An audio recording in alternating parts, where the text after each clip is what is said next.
Chaluçay, c'est avant tout des fortifications, une place forte au niveau de la Haute-Vienne, voire même très forte, une entrée sur Limoges, un village de chevaliers, puis après la forteresse haute, et puis avec une construction militaire, mais une construction très luxueuse.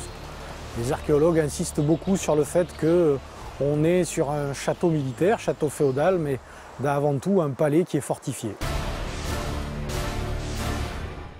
On arrive ici sur le bas Chaluçay, ce qu'on appelle le village castral, donc qui était la partie la plus ancienne, première maison attestée en 1130. On sait que c'est des chevaliers en majorité qui vivaient, et leurs familles qui vivaient à l'intérieur de ce village. Avec un monument phare qui est la tour Jeannette qui se trouve derrière nous, qui était en quelque sorte le grenier, le lieu de protection, le cachot et la surveillance du village.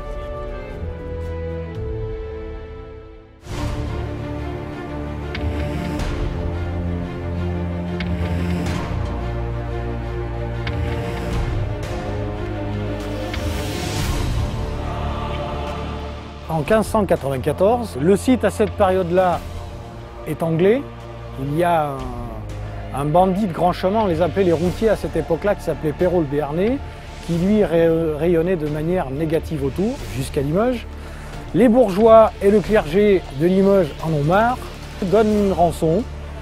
Ce Perrault le Béarnais quitte le site avec ses soldats, et pour le rendre inhabitable, les quelques écrits que nous avons nous disent que 200 ouvriers sont venus mettre à sac complètement le château.